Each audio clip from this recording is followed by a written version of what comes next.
page. Yeah. And then this is me. Nice place.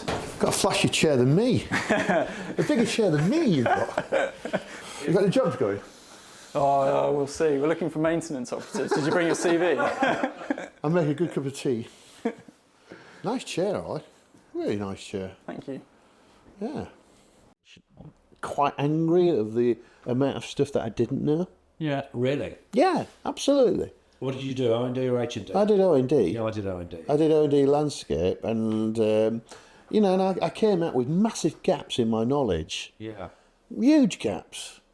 And the time of messing about at college and just frivolous time that I'd not wasted because I didn't know any better because I was only young. And it didn't train us. No. So it didn't condition us for life. Or to be the managers of the yeah, exactly.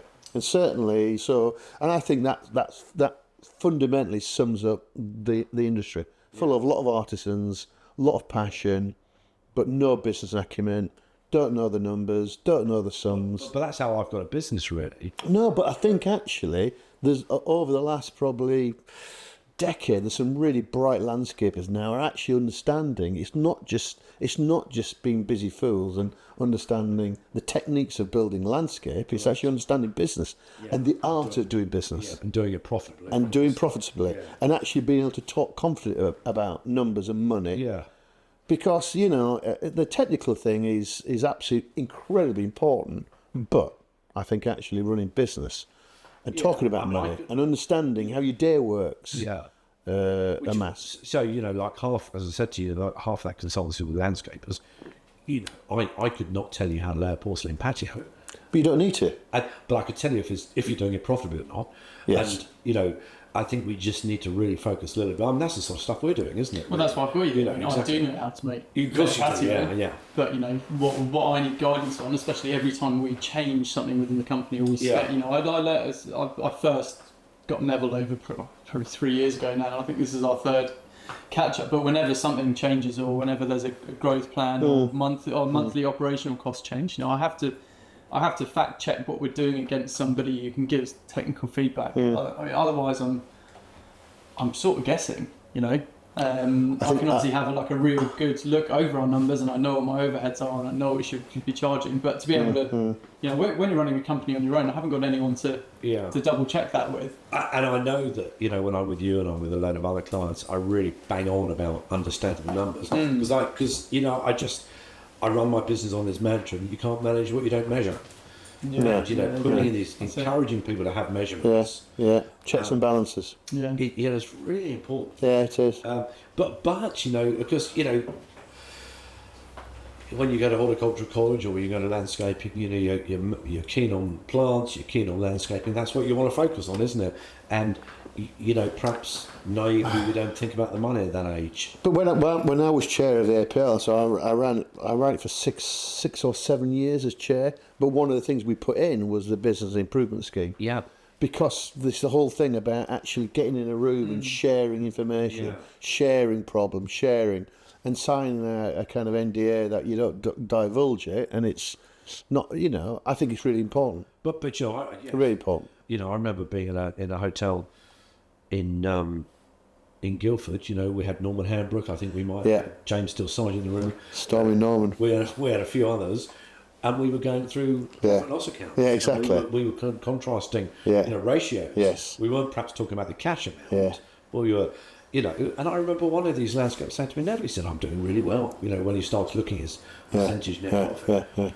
Problem was, as a cash number, wasn't high enough. But, you know, actually being able to compare and contrast those ratios with other businesses and benchmarking is really important. Because I think actually there's a whole thing, there's a bit of a stigma in our industry about talking about money. Oh, massively. A stigma about profit, and it's like a dirty word. And, you know, you cannot invest in stuff like this. You cannot forward plan. You cannot do anything unless you're making profit. Oh, yeah. You just can't. You're just churning. You're churning work. You're right, but also, you know, I try and work with people to make sure that the profit they're making is not just big enough to reinvest back in the business, but is adequate enough to reward them for the risk and the effort they take. Yeah. Because there's a risk in this. There's a huge risk. And huge risk. And quite frankly, I think you need to be you need to be rewarded so far higher than if you had a job. Yeah. Because first of all, you're employing a bunch of people. Yeah. You're creating wealth. If you look at the number of people you're employing, and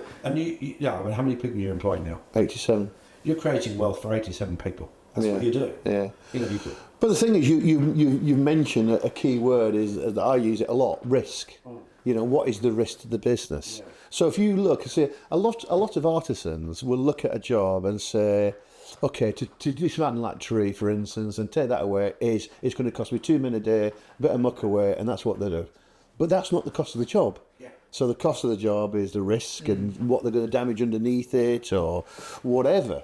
I remember pricing a job for a conservatory. It was taking a tree down over a conservatory in the back garden. And the job was like, say, £600 to do the job.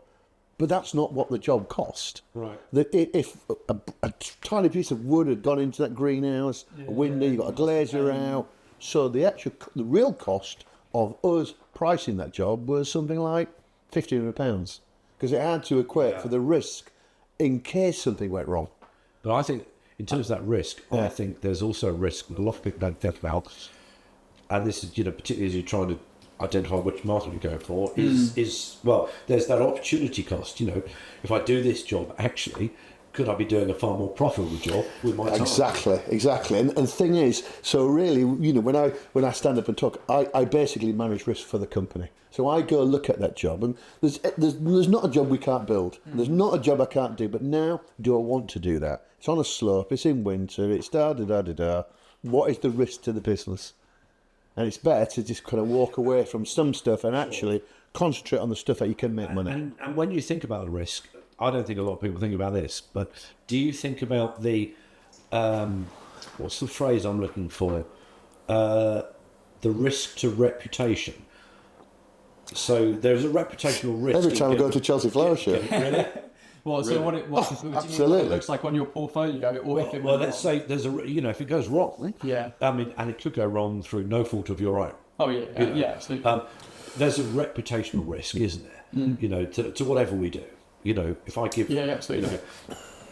If you and I fall out, there's a we're not going to, but there's a reputational risk to me. Yeah. So do you think when you're doing that, when you price up those jobs, do you think, well, I'm not going to price this one up because if it goes completely wrong, that's a damage to our business? That's where my problem lies. I can't see that side of risk. So, for instance, like when the Tower of London came, subsequently after we'd done it, a lot of my peers said, "Fuck, you wouldn't have done that job. Too risky, way too risky." I couldn't see it. I just couldn't see it because every year I put myself, and I've mentioned this before, but so I wouldn't say I'm good at looking at that. I look at the risk to the business in, have we got the skills? Yeah, sure. Is it geographically? Is it in our skill base? Is it in our comfort zone? But if somebody says to me, "Do you think you can do that?" and I get excited about it, yeah, is the answer. I'll definitely go for it every time. But isn't it so? The way I thought about it. Yeah. So we're talking about market, not you, but this is interesting. No, I'm because you would be in that. Happy being sponge in the corner. You'll be in that position. Yeah. No, please crack on. Because the way I looked at it, I thought of myself in terms of what that does for your reputation. When another project comes up like that, you're going to be you're the go-to business. Okay, so for that makes sense. For me, that job was way out of our comfort zone, and for me, that was the stepping stone to get to the next layer of work. Okay. So actually, and obviously my exit and potentially selling the company. What is Landform? Well, it just does small domestic guns, or does it? Actually, it doesn't. It can do this, it can do that. It's opened those doors. So the whiskey gig and the... We weighed that up as that. We weighed that up, but I never thought I couldn't achieve that. I can't build that job. Never thought that. But that's why I do Chelsea Flower Show. So Chelsea Flower Show, most people would say, no way could you do that. A reputation state, if I drop a ball, I'm done. No matter how many gold medals and how fantastic reputation you've got. But where are you going to drop the ball? Because you're not going to drop the ball technically, because you've got... Well, you say that, but reputational risk. You get one chance. You don't get no pre-dry runs at this. You keep lifting the bar. At some point, you won't get over the bar. At some point, you will not get over it. Right. So you have the big idea. So at what point... So the risk to our business of that garden I did last year, Savills, was tremendously high. The highest risk job I've ever done at Chelsea. Yeah. From a reputational perspective. Well, it's all right having the big idea, but that can disappear. Unproven techniques, Unproven materials, and the scale of it, and I will never do that again. That I do know, I will never do that again. But aren't you, by doing that, aren't you expanding? You have this comfort zone. Let's say it's that wide, but aren't you doing? Aren't you expanding the comfort zone by taking on those jobs? And actually now, if you look at it, it wouldn't faze you, surely.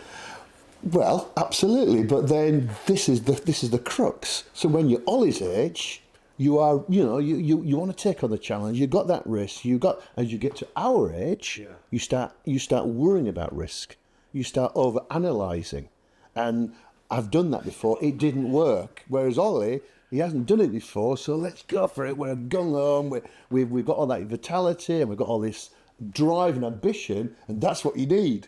But this is really interesting because surely, because if I think you and I are the same age, yes, I would say this is a best. I'm actually slightly older. Okay, you are. Yeah. We were in the same school.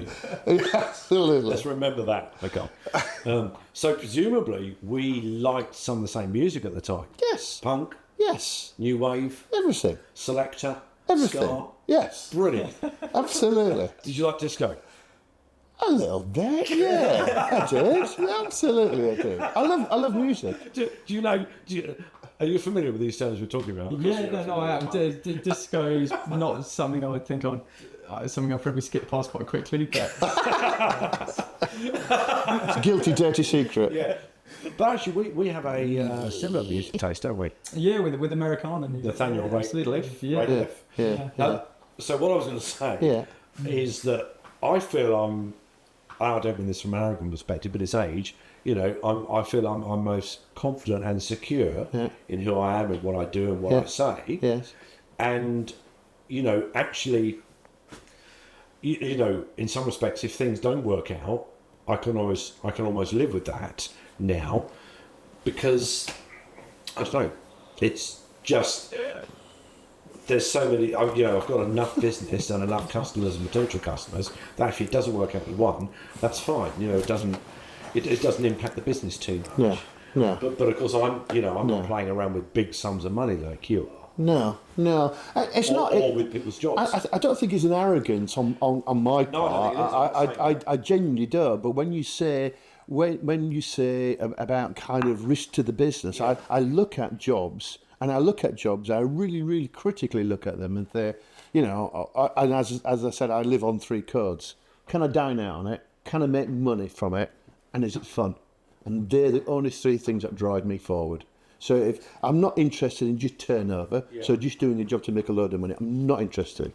So I need to be able to dine out on it. So all the jobs I do, most of the jobs I do are, I would call them chocolate box schemes.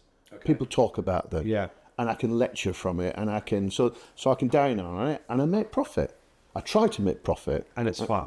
And it's fun. But are you not also interested in how it challenges you and pushes the boundaries? Yes, I do. Absolutely, I do. And I was interesting. I talked to a lot of people in landscape business. I've talked to the owner of Maylims, who are a fascinating guy. Fascinating business, and he worries, and he's a £50 million company, and huge, and he worries still. He worries about losing quality. He loses about that. Good. He loses about it. He keeps him awake at night, not about the numbers or the scale of it. And he said his happiest memories with being a £10 million company, because he had fingers on all the pulses. At £50 million, you have to let go. You haven't got that control. Yeah. Yeah, I mean, maybe naively, but I just even scaling it to the size we're at now is losing control of quality and just slight little tweaks on sort of how things are finished, and so God, I can imagine at 50 million. Do you over-engineer quality?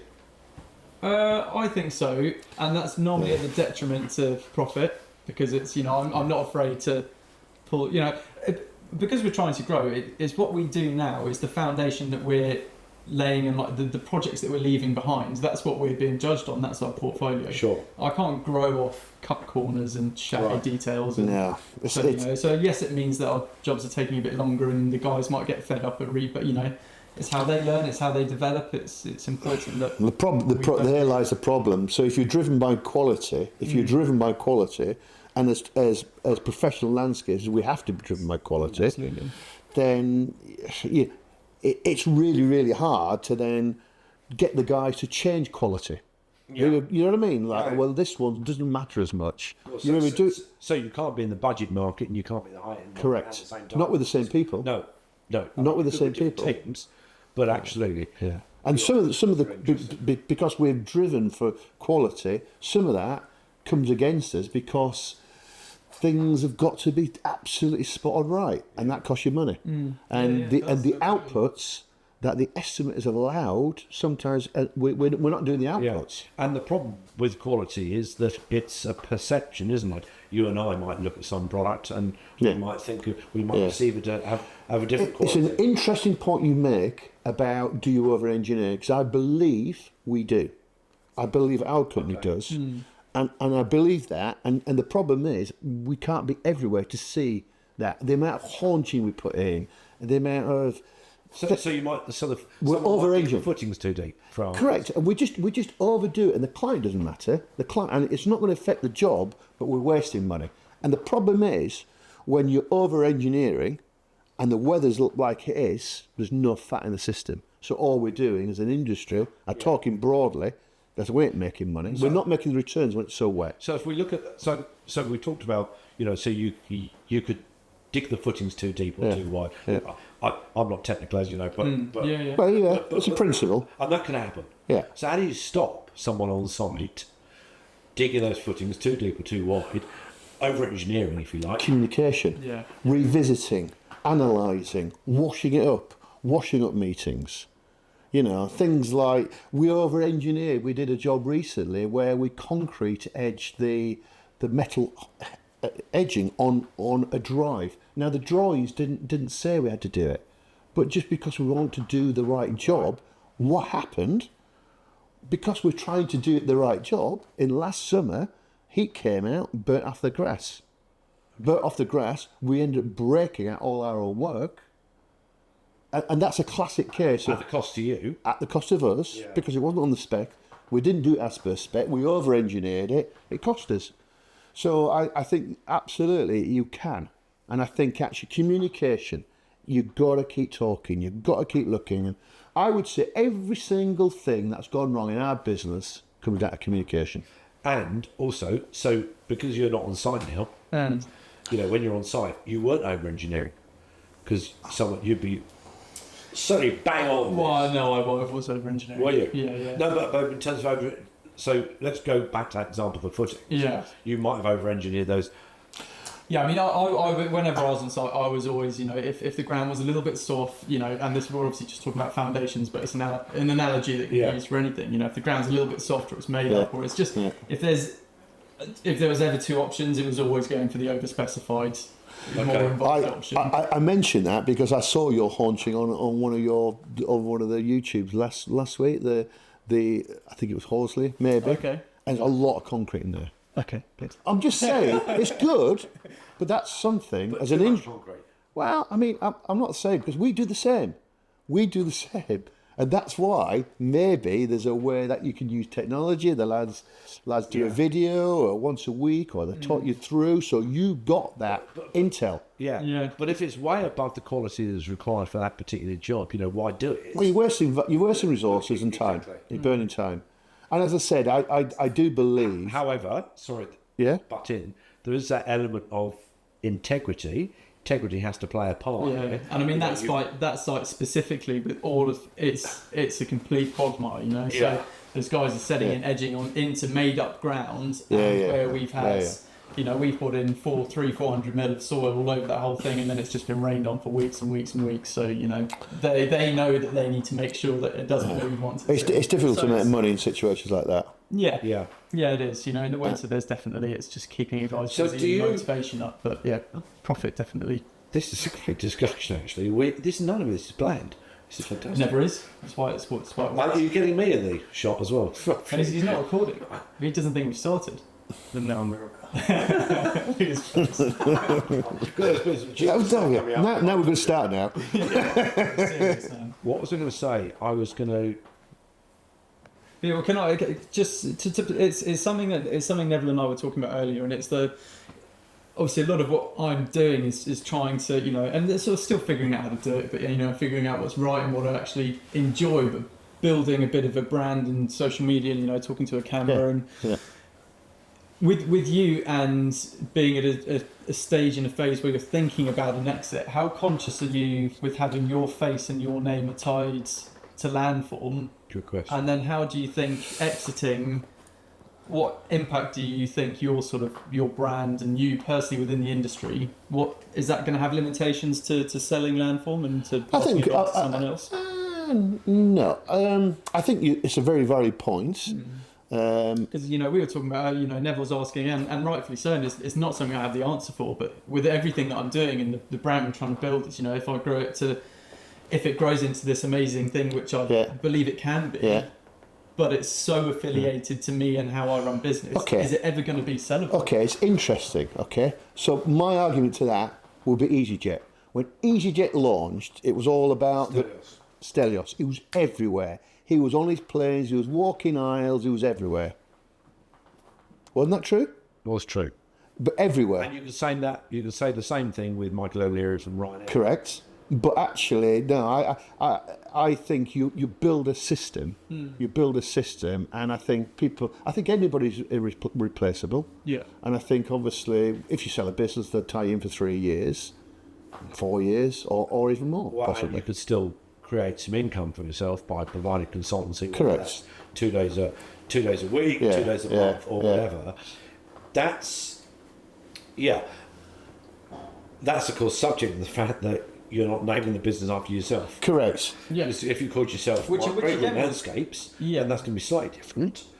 But having that. But it's interesting that because you look at people like John O'Connor Grounds Maintenance, and there's no longer John O'Connor around.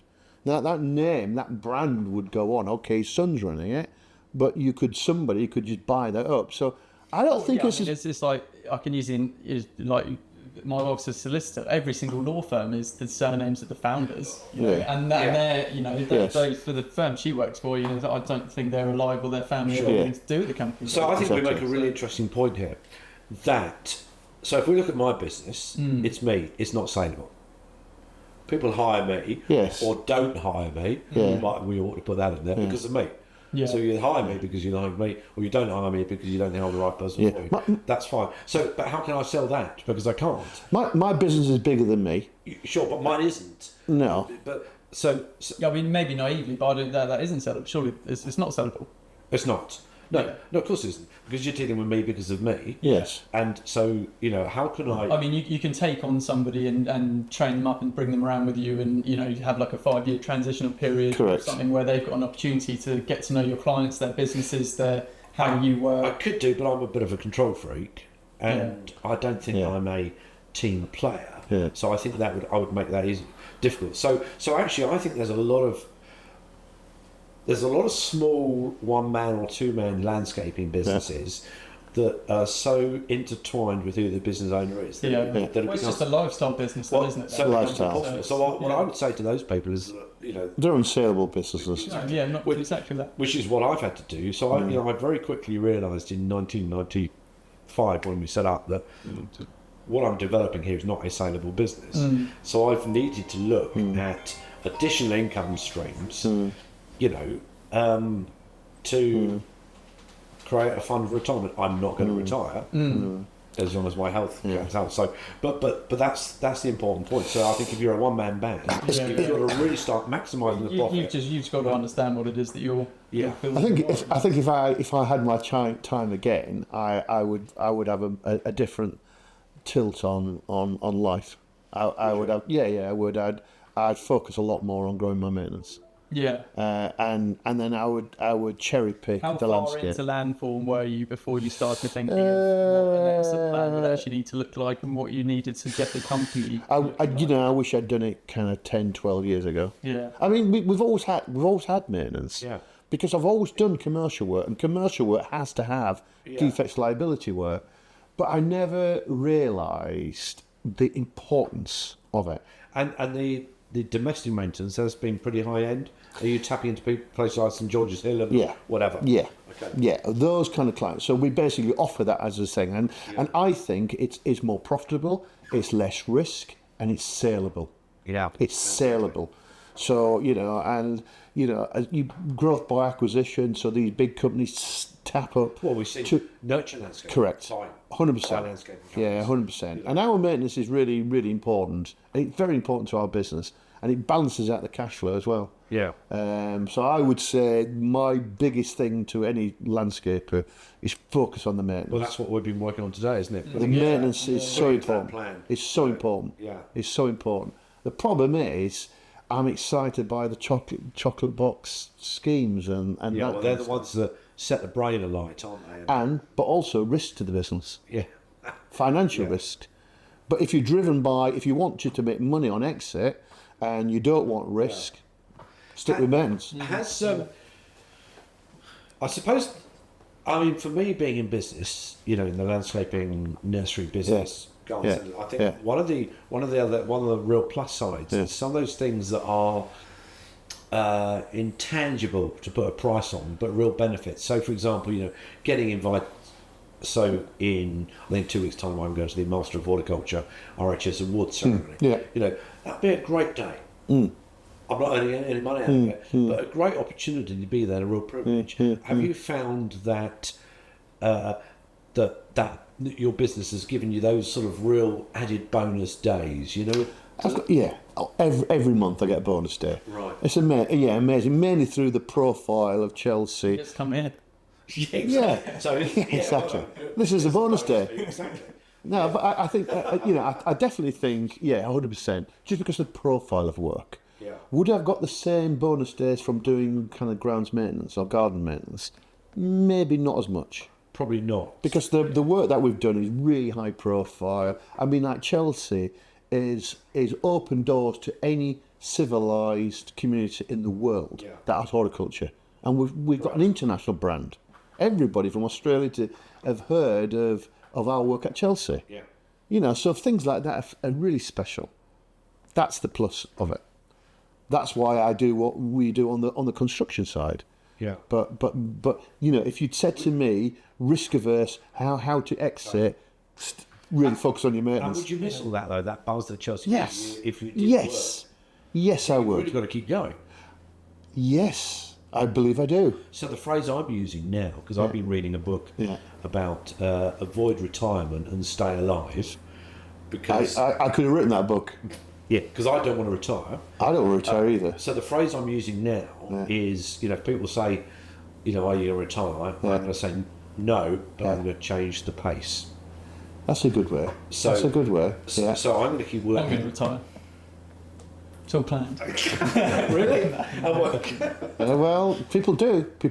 But I mean, I love doing what I do. And so do I. So why would you want to stop it? Yeah, exactly. I've got a vision. I've got I've got a mission for what I'm doing. I've got a purpose. Yeah. So all I'm saying is, am I going to keep working? Yes, but I'm going to change the pace. Yes. My fear of getting old is thinking like an old person. Yeah, and wearing trainers with Velcro and trousers with elasticated waists. That's going to be the downside, isn't it? That's it. That's what happens. Thinking like an old person. So, I just, unless I can ride my bike and do fun things, and, I would say the success of our business is surrounded by itself by young, bright people. Yeah. Bright people who can take on the mantle and run with it, and be this kind of dottery figurehead who's still current because he's still accepting change. He's still receptive to change. And this is important for you to think about, really. But do you find you are slowing down up here or physically?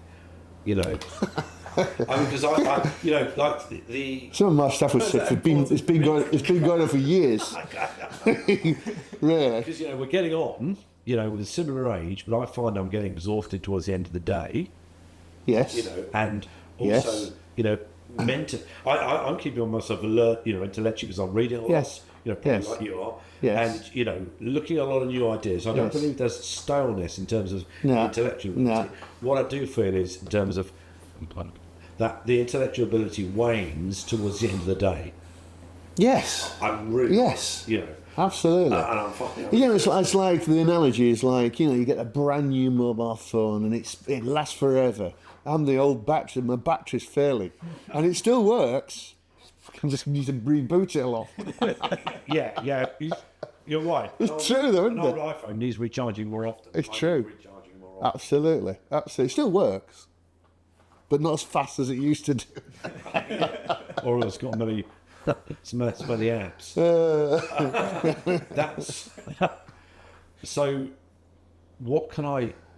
So if you were going to pass on something to Ollie Yeah. as someone, as a senior Yeah. person in the Yeah. industry, Yeah. in terms of managing with your life, I'm just thinking. I think he's doing a great job. Yeah. I think he's receptive. He's putting himself out there. He's trying new things, not to overtrade, to analyse the risk to the business, and grow the maintenance as a separate entity. Yeah, 100%. I would just say one thing: know the numbers.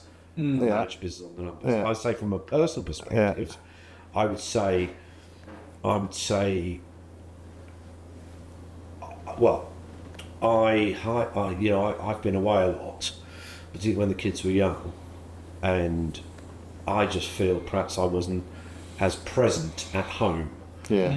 So I might have been there, I certainly but wasn't I present. wasn't present. I in certainly terms wasn't of my mind, you know, 'cause Yeah, I think that's a.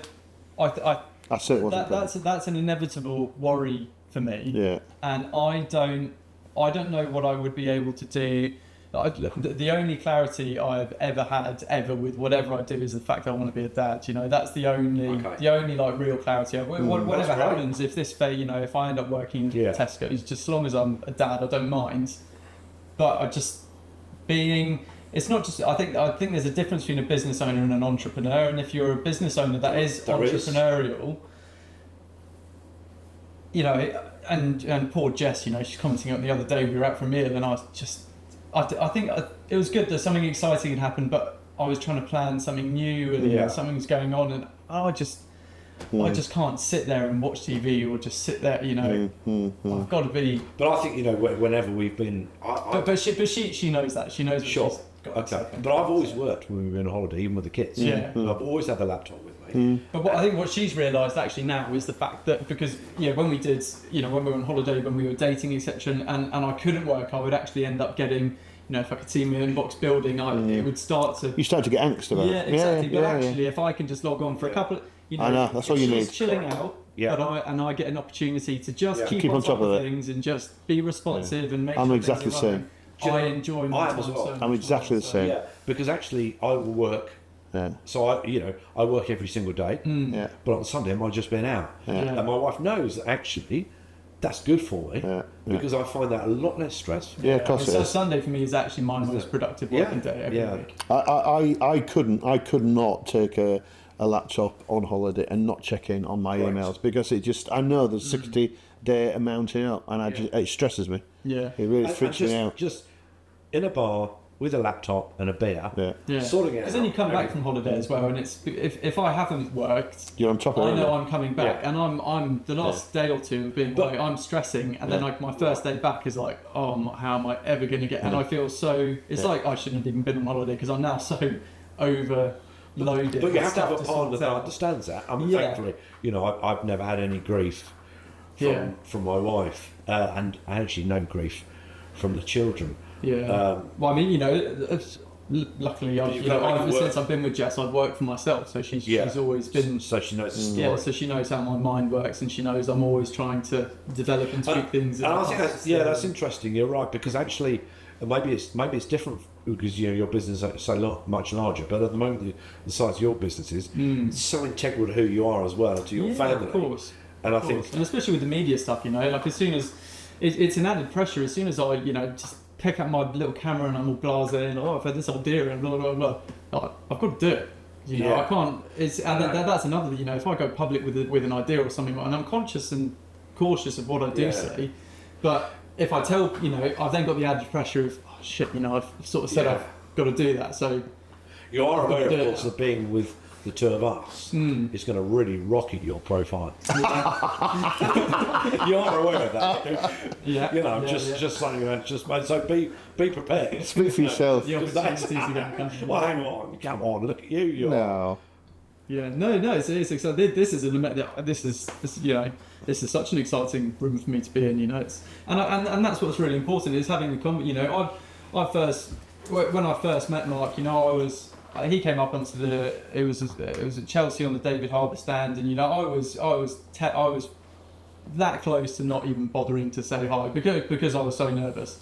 Right. And I think luckily I've had a bit of a shift, and I had the confidence to properly reach back out to him.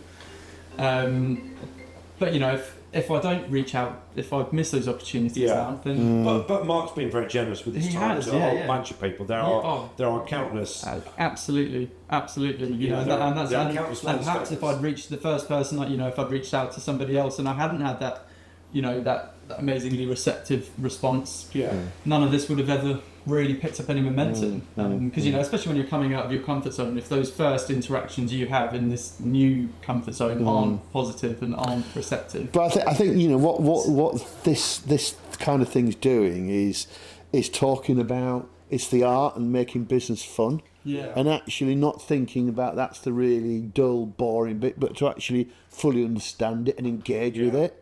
Yeah. And I just wish when I'd come out of college that there wasn't that around.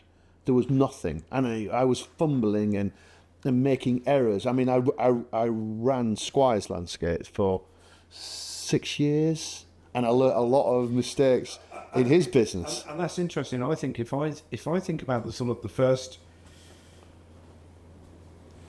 when I in the mid '80s, I was a technician at Mercer College. Yeah. On the nursery, and I left there and set up a garden maintenance business, and so this was like during the Thatcherite boom. Yeah. This is in Farnborough, Hampshire, where I lived at the time, near Aldershot. And it was going really well, but I got this prolapse disc, and a lot of pain. The doctor said to me, "Give up what you're doing." So it was quite a challenge at the time. I thought, well, what do I do? Then I saw a job available. It was a sales executive at Waterers Nursery, Yeah. Not cuts, hadn't long taken over. Yes.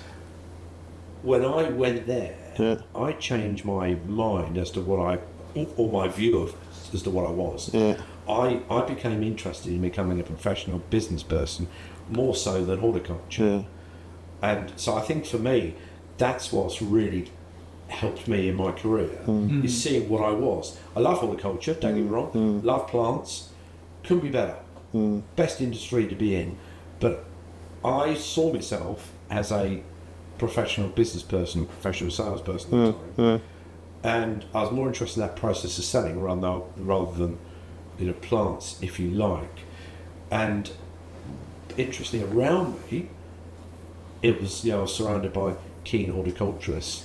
I think the thing that we need more so is people seeing themselves as business people. Yeah, I think not to take away the focus. I think I've got a lot of landscapers. There's a lot of synergies in sort of my perspective with that. Really, it's I got into landscaping because I needed something to do. My dad did it, and I just wanted to work outside with my hands. But it's when I actually started to think sort of business wise and employed people and met a designer who wanted us. And it was that process, and then actually looking at it as a business and then starting to run a business and the challenges that came with, that's actually what really inspired me. Because that, you have to think like that to start building these bigger, more exciting projects as well. And that's a big, there's, like I said earlier, there's been, which is amazing, but there's been a few young guys who've reached out and have got questions about working, how do they do it and how do they scale, and the question is always, how do I go from one team to two? That's everybody's first question, and you've just got to, got to really think about, You do do. you want to be a landscaper or do you want to be a business owner? I mean, Correct. obviously I'm incredibly passionate about horticulture, and the reason I've got a business in this sector is because I love it. I find it very fulfilling, very inspiring. But I am a landscaper because I've always been a landscaper. But I've got soft hands now. I'm in I'm in the office. Yes, I can still jump on site, and yes, I still do days on the digger. And yes, my escape from this is still going out and But actually, being outside. But I am a business owner. you're right. But the fundamental thing of what you're doing, you're just doing it in a different way now. The fundamental outcome of what you're doing is creating beautiful spaces. And you were doing that hands-on. Yeah, and that's You're the still motivation and the inspiration You're still behind doing everything that I'm now, doing. even though you might not be touching a plant. Yeah, But exactly. the outcome of what you're doing as a business owner is Yeah. creating beautiful spaces. Yeah, oh yeah, absolutely. But every time he jumps on a digger, though, every time you escape, you will actually think, I shouldn't be doing this. Yeah. I know. I shouldn't be doing this. I should Yeah, be. exactly. I should be working on the business, getting the contracts in, signing it, doing the figures, doing the paperwork. You think it'd be useful to discuss with obviously Mark in the room and anything I can. I mean, contribute to? I've got across some of the most of the points that I wanted to get across, really. Sure. Yeah, I mean, we I talked think about just principles. considerations of being a younger business, considerations for guys that want to get want to get started. Yeah, it's interesting for me. What I think is, if I did it all again, I worked as assistant contracts manager for Squires, and that was it was invaluable. Yeah. And I stand up at college and say, ask the landscapers there who wants to set their own business, hands go up, and they're just like, a lot of them lands to the slaughter. So that nobody's told them about how to do business, how to close a deal, how to price, how to manage, how to control your money. And I say to them, just go work for somebody else. Go work for somebody else for a while, and have the dream to go self-employed. Like, you can be a big fish in a little pond, and I get so many landscapers coming to me and say, I'm done. I'm done. Yeah. I'm done. I go home, I'm stressed out, I've got estimate, I've got to go out on Saturday and look at work, I'm done. Yeah. And they're getting problems with the VAT, they're getting problems with the money. That's exhausting, isn't it? It's exhausting, but obviously it's not for everybody being self-employed. I know. But they don't know the art of doing business. I think what I would have done a bit more often is, I would have done exactly this route, but what I would have done is just, I wish I'd kept a diary. What I've done, when, just because those, What for you to look back on? and remembering stuff. Yeah. And putting stuff in. Saw this person charge this amount. And this is how it went. This is who I met today. This is an interesting lesson I learned. Sure. And just because, if you think back, He's got a diary, he's got a video diary. right, Yeah, well, Which it's good. but Because so we it think is back, what it is. It's a documentation Yeah. of all the But- stuff that we're going through to. so get we've to been doing where it we're for 40. Well, I went to college. I got a job in a nursery in 1977. When did you get a job on a nursery or garden centre? Or 76. 76. There you go. 76. So it's 48 years this year. So for you, 47 for me. I wish I'd had data that I've collected on those 47 years, because it would be the industry learning. data or specifically to you in your career. Well, industry data specifically to me as well. Yeah. Really, to think. I think, interesting that a lot of the younger generation, your generation, is a lot more clued up, it's a lot faster than it was when I was. I mean, I was running Squires when I worked there. I was 21 as assistant contracts manager, and I didn't know my ass from my elbow. Honestly, I didn't know anything. I knew my college stuff. I had passion, but I didn't know what I was doing actually. And then I was only there a year. Then the manager left, and at 23 or 4, I ran that business, and we had 10 men. And then we went to 30 men and buying grab lorries, and I still really didn't know what I was doing actually. But it felt good. But you had someone doing the figures for you, did you, in terms of accounts? Well, the accountants were the Squires account. Okay, and someone doing HR for you as well. Well, really, HR didn't really exist at that point. Yeah. And some of the things I would tell you, we used to interview and say, right, can you pick that bill of peat, and can you run across the car park with that bale of peat on your back? Couldn't do things like that now. Yeah. I mean, honestly, completely. Totally. There was no HR. You know? Yeah. I'm talking about the days before even fax machines were involved. But I learned an awful lot of lessons. Yeah. But now so I was running a big business at 25. Yeah. But you're doing it in a lot more technical way. And when did you start self-employed? 28. I was 28 Yeah. when I started Landmark. Yeah. God bless his soul. Yeah. And was that a great age to start, do you think? I think it's a great age. Yeah, it was a good age. Got energy? It was a good energy. Good energy. Yeah. A really good energy. But I think, my only regret is I took on responsibility too young. So I wish I'd kind of worked for Squire, then travelled a bit and worked in Australia and, and I actually became very sensible. Yeah. But I was building jobs in the mid-80s. As I said, the one in Dunsfold. That was probably £300,000. Which is a big job then. In Massive job. 1984, 85. Yeah, massive job. And that was literally just around the corner. Who were the names around at the time? Was it Robin Williams, Sidley's? Sidley's, Barolette, Savili. Yeah, what about Temple? Paul Temple? Paul Temple.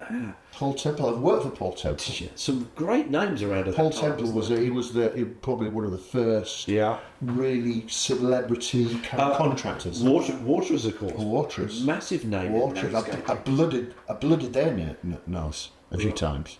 So Waters were the oldest landscape company in the country, 1876. Yeah. Dynasty of companies. Huge business. A huge business. A very profitable business. Yeah. Good business. That's owned by the Fairns. Okay. So the Fairns are descendants of that and Who own Crocus. Nurture and Crocus. Incredibly bright guys. Yeah. Yeah. And I was just kind of me in a little canoe ploughing along. And technology now, and everything at your fingertips, knowledge, and you can find things. Yeah, it's so accessible, but on the flips, a big driver for me having these conversations and having a camera here as well is we have an opportunity to put some of these conversations out for young people to absorb. Sure. There's on the flip side of all this accessible information. You're right. So all the other yeah. stuff on social media that is actually really damaging for the industry. Yeah. So this isn't as glamorous. This isn't going to get the same traction, but it's going to be out there. What's interesting on the social media side is there's a lot of landscapers trying to outdo each other. Oh yeah. Exactly. And they're actually doing beautiful detail, which is completely over the top design. Yeah, it's over-engineered, costing money, it's vanity. Yeah, just because they're outdoing each other, and it's amazing skill. And I look at it and think, wow, fantastic, utterly waste of money. Yeah, complete utter waste of money. Yeah. So respected by them and their peers. Interesting. Somebody said to me, "God, you're busy, are you everywhere?" And I thought, I've always been like that. And it's only because now it's social media. And before, I was always flat out busy. And it's been the same with me. People say, "Oh, you're busy." You're everywhere. But it's only because you're just posting about it. Because you see it. And part of that, of course, is to reinforce the fact that you are busy. Yeah. I think you talked about a lot of information available today, which there is. The real challenge now, though, is to develop the skills to interpret that information and analyse it and apply it, because of course there's a lot of information around, but a lot of it's incorrect. You're doing it right. You've got good branding, you've got great position, you've got great taste on things, and also I see the process on your sites. So believe me, I do watch the YouTube. I watch it and I pick up on things, but the process is good. Yeah. So the process is right. Yeah, absolutely. But it's all very intentional. It's all very thought out. It's all very meticulous. Yeah, but you can't hide things that are wrong. It might be all thought through, but actually, especially to someone like you. Where the camera's panning out, you see lots of things that you can't hide. And all I'm saying is that there's a business here that its actually foundations are right. Yeah. So it's not all this social media kind of glim and glam. Actually, underneath it, the business is right. Hey, you know what you're doing, basically, and your branding's spot on, and and I just think Bloody hell! I wish I was back in the race. I was starting at the bottom, chasing you. What would you do differently then if you started a business now? Concentrate more on my maintenance. Apart from that, though, Not chasing turn. Well, I've never chased turn. No, but what else? Less. What else? So we talked about that. You'd focus more on maintenance, but what else would be? Do you think you do differently? I don't think I've done a bad job. I genuinely don't think I've done a bad job, but I haven't focused enough on. And I think actually, if I'd have done it, I would have got somebody like you early on. I would have got somebody teach me early how to do business. Yeah. And you said I'm your youngest client. Yes, you are. Yeah. Well, you told me that the other day. I'm quite proud of that. You are. You should be. You are my youngest client. But that's really good on you. Correct. But I actually genuinely don't think people like you were that accessible to the landscape. So I have my finger on the pulse of the landscape industry, but I don't think there's people like you as consultants. Well, there still aren't that many around. No, but there was less then for sure. And less. And how I found out, I joined way before APL. John Barley. Yeah. And we'd go to the monthly meetings and they'd talk about day work, so they'd have a few pints and they're all loosening up and start talking about things and listening. Yeah, I mean, you're right, though. You're my youngest client. But that's great. That's great. Which is good, and you're doing the right thing. I'm not saying that because I'm sitting in front of you and charging you. Yeah. But, but you wouldn't, if I didn't charge you wouldn't want to be hiring me, because why would you hire? Exactly. Charge you. Yeah. But the point is that you're doing it now. I'd rather talk to someone at this age rather than talk to them at the age of 50 when you're too ingrained and it might be slightly too late to set some things up. Yeah. Really. Yeah. So you are doing the right thing. No, I think it's good. I mean, business consultant, teaching the art of doing business, number crunching. Well, it's just fact checking as well. And what's great with Neville and gives him the credibility, in my opinion, is the fact that he's everywhere in the industry, and so many other companies use him. So when I call him with an idea and say I'm going to buy this or do that, he goes, well, this company did it and it didn't work and it affected this, and this company did it and it did work, and that's a good idea. He's got real life live example. The important point to make is that but everything we talk about is confidential. Yeah. I mean, I've seen your P&Ls years ago. You're right. That's all I mean. I've seen your P&Ls, and you can imagine the amount of data I've got on this laptop. But it's all confidential. Yeah, absolutely. What I can do with that data now is know whether you're way off mark. Well, yeah, exactly, and that's you've got benchmarks. Yeah, exactly. You are in an industry that you. But when I saw your P&Ls, they were fine. Because we're landscapers at the end of the day, and we all get excited by. They're never good enough. Correct. I mean, as an industry. Yeah, absolutely correct. They're never good enough. Yeah. They're never good enough. Because I always come back to this fact that actually, making profit is good. What's wrong about it is how you make it. Yeah. And what you do with it afterwards. Yeah. Those can be the dodgy areas. Yeah. But making profit and making big profits is great. You have to make profit. Yeah, and you've got to make good profits. You've got to make good profits. Because then you can reinvest back in the business, you can reward your staff, but also, you need to be, if you're going to develop a family, you need to be making I'm not doing all of this for nothing. You need to make some I'm good passionate money. about the industry, but you've got to be realistic. And you've got a dog as well to pay for as well. And the thing is, I mean, all these young guys who are running these businesses, they should be conditioned to treat themselves. Nice cars, nice holidays. Yeah. Because you're putting your partners through a lot of crap. You are. You're right. They might not be seeing a lot of you. Well, they're just their lives are on hold and the sacrifices are made. But actually, look at how many marriages break up. As a result of business pressures. Yeah. A huge amount. So actually, rewarding yourself and your family, and I suppose I think about, if I think about what the business has enabled us to do as a family, it's been fantastic. And the other thing is, of course, it's enabled us to travel, quite cost effectively. Because you travel somewhere on business, perhaps tap in a few extra days holiday. Absolutely. So what it's all about, you've got to have those little wins. It's important. So. Yeah. that was a very wide-ranging discussion. Yeah, yeah. Can repeat that because And 70s style cups as well. We should go. We go to the train station as I'll start falling asleep. Yeah, no, I'll run you back. His battery's running out. It is. It is. Isn't yours? Yeah, need Actually, it's not. It's not.